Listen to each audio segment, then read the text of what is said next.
Hi everyone, Joe Gentili from Sarraf Gentile LLP. In today's video, I want to talk about a corner of the life insurance world that's garnered a lot of controversy, particularly in the last few years, and that is premium financing. And really, I think even within that, there's been more controversy with premium financing for index universal life insurance policies. So premium financing is essentially where you buy a life insurance policy, and instead of paying cash out of pocket for the premiums to buy the policy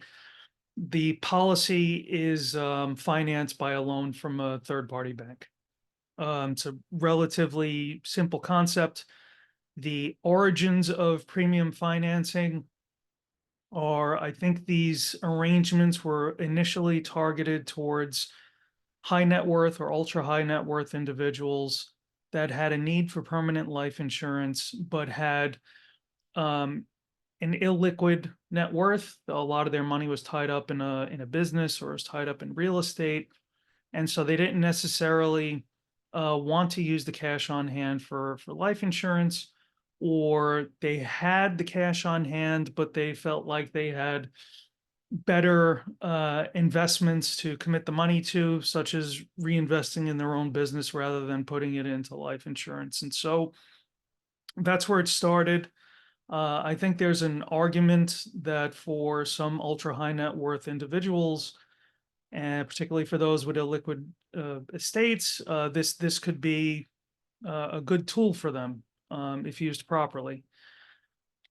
There's a lot of money in this space for the life insurance agents that sell these. These are probably the largest policies, or the largest commissions that are sold come in the premium financing space.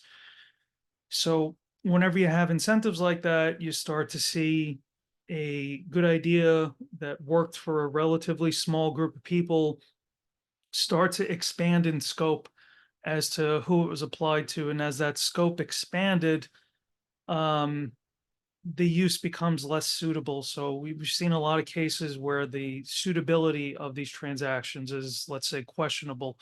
We've seen it where the story is not so much that you have, um, a large amount of your money tied up in a personal business or real estate, but the story is that there's an arbitrage opportunity here, that we could put you into this IUL policy and take a look at these illustrations. It's going to return um, these very high crediting rates.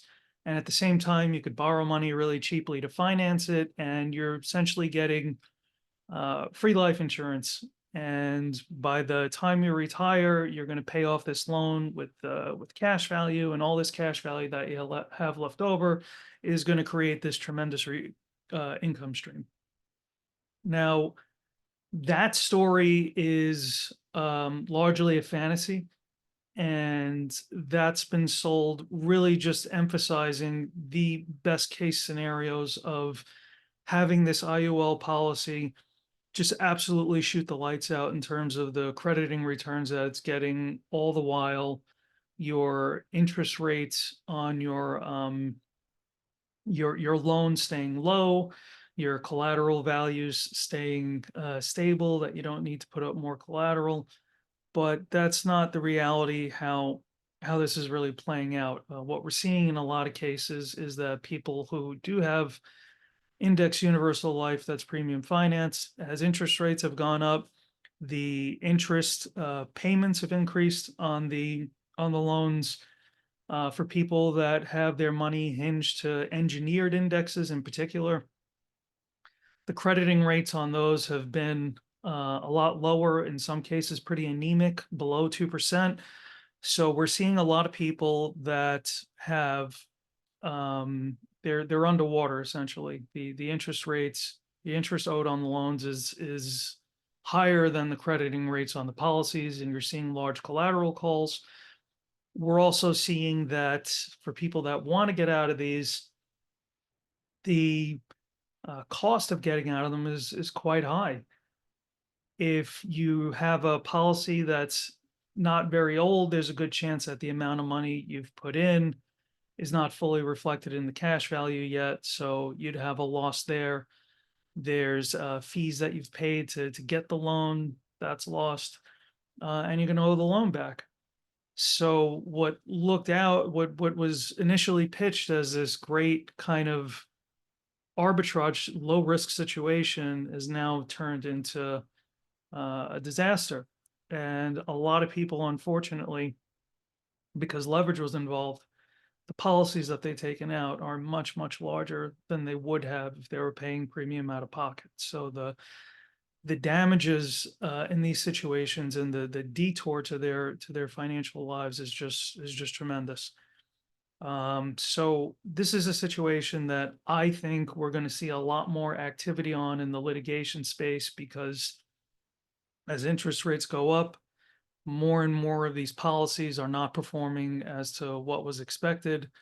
And given the expansion and size of the premium finance space and the financial incentives for agents to aggressively sell these policies, I think we're going to see a lot of situations where people that bought these policies were put into situations that were not suitable for them, and a lot of disclosures that should have been made around the risks of what they were doing, which are pretty substantial, just weren't made to facilitate the transaction happening.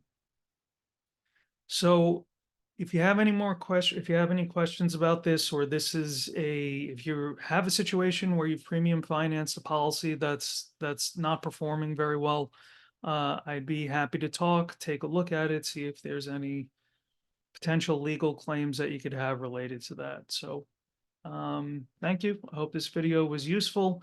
If you're interested in this intersection between life insurance and annuities and the law, please, I encourage you to subscribe. Thanks. Bye.